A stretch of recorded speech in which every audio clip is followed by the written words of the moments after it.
কেউ যদি তার সন্তানকে হারামজাদা বলে গালি দেয়, এটা তার স্ত্রীর জন্য জেনার অপবাদ হিসেবে গণ্য হবে কিনা? উত্তর হলো যে যদি কেউ এটার অর্থ বুঝে, মানে অবৈধ সন্তান তুমি এরকম অর্থ বুঝে এবং সেটা সিরিয়াসলি মিন করে বলেন, তাহলে তো এটা অবশ্যই স্ত্রীর চরিত্রের উপরে কালিমা লেপন হবে, এবং এটা প্রমাণ করতে না পারলে ইসলামের দৃষ্টিকোণ থেকে দণ্ডবিধির আলোকে তিনি 80 বেত্রাঘাত শাস্তির উপযুক্ত হবেন। এর বাইরে তার সাক্ষ্য কখনো গ্রহণযোগ্য হবে না এবং সে আল্লাহর কাছে ফাসিক হিসেবে গণ্য হবে।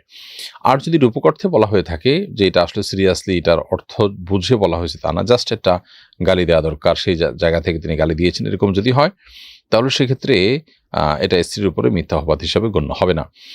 আর সাধারণত বাবা ছেলেকে এরকম যখন বলে রাগের মাথায়, তখন সেটা সিরিয়াস অর্থে, এটার অর্থ বুঝে তার জন্ম নিয়ে সন্দেহ করে প্রশ্ন তুলে তারপরে বলেছেন, এরকমটি হয় না। যার কারণে সাধারণ অবস্থাতে এই গালি যদি বাবা দেয় তাহলে সেক্ষেত্রে রূপক অর্থে গালি হিসাবে বিবেচিত হবে, এবং এর কারণে স্ত্রীর উপরে অপবাদ দিয়েছেন তিনি এমনটি বলার কোনো সুযোগ থাকবে না।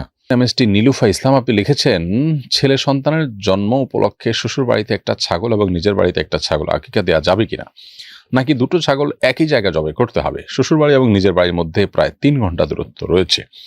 বোন নীলুফা ইসলাম, আপনার প্রশ্ন উত্তর হলো, আকিকা যেহেতু আপনার ছেলে হয়েছে, 2টি ছাগল দিতে হবে, এবং 2টি ছাগলের ক্ষেত্রে একই জায়গায় দেওয়া আবশ্যক নয়। যদি শ্বশুর বাড়িতে একটা, বাবার বাড়িতে একটা, 2 জায়গায় 2টি ছাগল দেওয়া হয় তাতেও আকিকা হয়ে যাবে।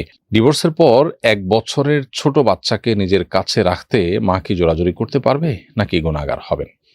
উত্তর হলো যে ডিভোর্সের পর ছেলে সন্তান হলে তাকে 7 বছর পর্যন্ত মায়ের কাছে রাখতে পারেন তিনি, এবং মেয়ে সন্তান হলে 9 বছর পর্যন্ত রাখতে পারেন। শরিয়া দৃষ্টিকোণ থেকে প্রচলিত আইনে বোধ হয় আরো বেশি আছে। তো এই সময়টা মা সন্তানকে নিজের কাছে রাখবার অধিকার রাখেন, এবং এই ব্যাপারে তিনি যদি জবরদস্তিকরণ করতে পারেন, এটা মায়ের অধিকার। কিন্তু যদি মা অন্য কোনো জায়গায় বিয়ে বসেন তাহলে সেক্ষেত্রে তার এই অধিকার থাকে না। সাধারণত ডিভোর্সের পর আমরা অনেকেই আল্লাহকে ভয় করি না, এবং এক্ষেত্রে পরস্পরের অধিকার নষ্ট করি। একজন নারী তার বাচ্চা তার সাথে থাকবে, অধিকারটা তার নির্দিষ্ট একটা সময় পর্যন্ত, অতএব তার সে অধিকার খর্ব করা আমাদের উচিত নয়। আবার নির্দিষ্ট সময়ের পর বাবার উপরে তার দায়িত্ব চলে আসা, অতএব মা তাকে বাবার কাছে হ্যান্ড ওভার করতেও গড়িমসি করা উচিত না। তবে যদি উভয়ে মিলে কোনো একটা সিদ্ধান্ত নেয় যে আমরা অমুকের কাছে এতদিন, অমুক কাছে এতদিন আমরা রাখবো, এটা মীমাংসার অংশ, তাহলে সেক্ষেত্রে সেটা উভয় যদি মেনে তারা যদি উভয় সন্তুষ্ট চিত্তে সেটা করে নেন, তো সেটা শরিয়া দৃষ্টিকোণ থেকে নাজায়েজ বা নিষিদ্ধ কোনো বিষয় হবে না। আমাদের বাসায় অ্যাকোরিয়াম আছে, অ্যাকোরিয়ামের মধ্যে জীবন্ত মাছ আছে, এটা সামনে রেখে নামাজ পড়া যাবে কিনা? অ্যাকোরিয়াম যদি থাকে, অ্যাকোরিয়ামে যদি জীবন্ত মাছ থাকে, সে অ্যাকোরিয়াম থাকা অবস্থায় নামাজ পড়তে কোনো অসুবিধা নেই। যদি কোনো প্রাণীর ছবি ঝোলানো থাকে, কোনো ভাস্কর্য থাকে প্রাণীর, তাহলে সেক্ষেত্রে সেখানে নামাজ পড়া নিষেধ বা মাকরুহ। ফেরেশতা, রহমতের ফেরেশতা সেখানে প্রবেশ করেন না। কিন্তু অ্যাকোরিয়ামের মাছ জীবন্ত, ফলে এটি ওই ঝুলন্ত ছবি কিংবা প্রাণীর ভাস্কর্যের মতো নয়। তবে নামাজের সময় অ্যাকোরিয়াম যদি একেবারে সামনে থাকে এবং নামাজের মধ্যে চোখে পড়ে, মনোযোগ নষ্ট হয়, তাহলে সেক্ষেত্রে এমন কোনো জায়গায় নামাজ না পড়ে বরং একটু আশেপাশে যেখানে সামনে এরকম কিছু পড়বে না সেরকম জায়গায় নামাজ পড়া উচিত। তো আমার ছেলে কাজ করতে সৌদি আরব গিয়েছিল, বেশি বেতনের আশায় সেখান থেকে পালিয়ে কুয়েতে চলে গেছে। কুয়েতে পালিয়ে কাজকর্ম করছে এবং ভালো বেতনও পাচ্ছে। এই টাকা কি তার জন্য হালাল হবে? উত্তর হলো যে যদি সৌদি আরব থেকে কুয়েতে পালিয়ে যান, এক্ষেত্রে যদি কারো কোনো ক্ষতি না করে গিয়ে থাকেন, অনেক সময় দেখা যায় যে মালিক বরং শ্রমিকের উপরে জুলুম করে, বা যারা নিয়ে যায় তারা জুলুম করে, তো তাদের জুলুম থেকে বাঁচার জন্য তিনি যদি পালিয়ে যে কাজ করেন, তাহলে সেক্ষেত্রে এটা তার জন্য নাজায়েজ কোনো বিষয় হবে না। আর যদি এমন হয় যে যিনি তাকে টাকা পয়সা দিয়ে নিয়ে গেলেন শ্রমিক হিসাবে, অতিরিক্ত সুযোগ পেয়ে তার সাথে যে চুক্তি আছে এটার আগে পালিয়ে যান, তাহলে অবশ্যই এই কাজটা গুনাহের হয়েছে এবং বান্দার হক নষ্ট হয়েছে। ওই লোকের কাছ থেকে মাফ না পাওয়া গেলে কিয়ামতের ময়দানে এটার জন্য জবাবদিহি করা লাগতে পারে। তো এটা ভ্যারি করে অবস্থার উপরে। সাধারণত বাংলাদেশ থেকে যারা যান তারা নিজের টাকায় যান, বরং যারা নিয়ে যান তারাই তাকে প্রতারণা করেন। সেরকম হলে তার জন্য পালিয়ে যাওয়াটা নাজায়েজ কোনো বিষয় নয়।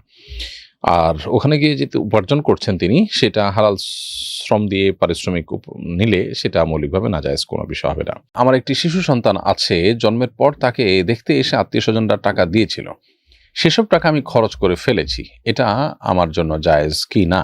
এটার প্রকৃত মালিক কে? এর উত্তর হলো যে শিশু যে সমস্ত গিফট পায় সেগুলোর মালিক শিশু।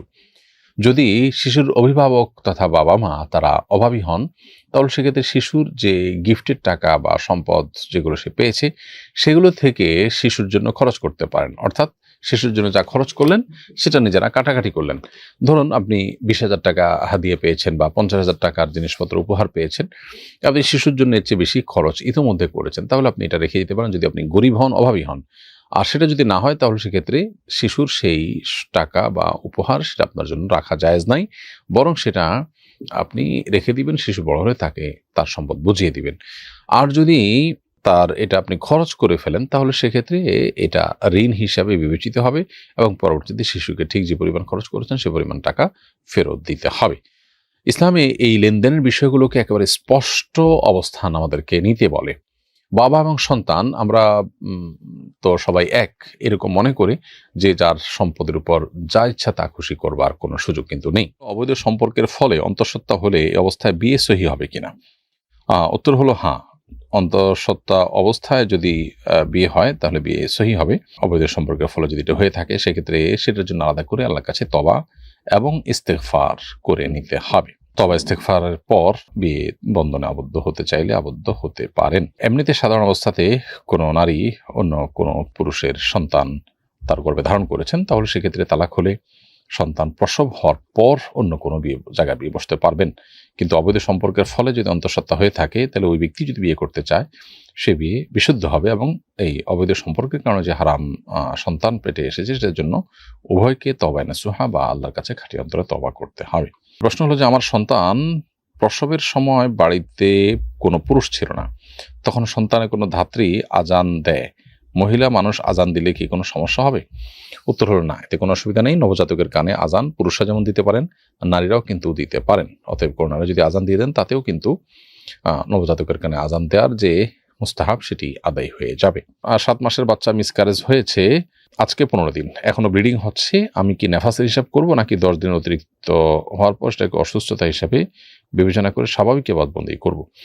উত্তর হলো 7 মাসের বাচ্চা যেহেতু হয়েছে এবং 7 মাসের বাচ্চা মিসক্যারেজ যেহেতু হয়েছে অতএব এটা নেফাস হিসাবে বিবেচিত হবে এবং যতদিন পর্যন্ত ব্লিডিং আছে ততদিন পর্যন্ত আপনি নেফাস হিসাবে গণ্য করবেন এবং নামাজ কালাম পড়বেন না। অবশ্য 40-এর পর হলে নেফাসের সাধারণ নিয়ম অনুযায়ী আপনি 40 দিন পার হয়ে গেলে তারপরে অটোমেটিক আপনি নামাজ কালাম পড়তে হবে, 40 দিনের বেশি নেফাস গণ্য হয় না। তাহলে 7 মাসের বাচ্চা মিসক্যারেজ হয়ে গেলে যে ব্লিডিং হচ্ছে সেই ব্লিডিংটাকে নেফাসের রক্ত হিসাবে গণ্য করা হবে, এটাকে সাধারণ অসুস্থতা হিসাবে বা ইস্তেহাজা হিসাবে গণ্য করবার সুযোগ নেই। একজন মহিলার বাচ্চা হওয়ার পরপরই জীবন আশঙ্কা থাকায় জরায়ু কেটে ফেলে দিতে হয়েছে। বর্তমানে তার রক্ত ক্ষরণ হচ্ছে, কিন্তু যেহেতু জরায়ু নেই এই রক্ত কি নেফাস হিসাবে গণ্য হবে নাকি ইস্তেহাজা হিসাবে গণ্য হবে? বাচ্চা হওয়ার এবং জরায়ু কাটার আজ 3 দিন পার হয়েছে, এমত অবস্থায় উক্ত নারীর নামাজের বিধান কি? উত্তর হলো কোনো নারীর জরায়ু কেটে ফেলার কারণে বা অপারেশনজনিত কারণে যে ব্লিডিং হচ্ছে সেটা যদিও তার লজ্জাস্থান দিয়ে হোক তারপরেও সেটি নেফাস হিসাবে বা সন্তান পরবর্তী যে ব্লিডিং সেই হিসাবে এটি গণ্য হবে না, বরং এটি সাধারণ ইস্তেহাজা বা অসুস্থতা হিসেবে বিবেচিত হবে এবং এই অবস্থায় তার নামাজ কন্টিনিউ করতে হবে। অনবরত রক্ত বের হতে থাকলে তিনি ওযু করে নামাজ পড়বেন, এর মধ্যে রক্ত বের হলেও কোনো অসুবিধা নেই, মাযুর হিসেবে বিবেচিত হবেন। খোলাসা কথা হলো, নির্যাস হলো যে জরায়ু কেটে ফেলার ফলে যে রক্ত আসছে এটাকে নেফাস বলার কারণে নেফাস হবে তো শুধু সন্তান প্রসব পরবর্তী ব্লিডিং হলে সেটি।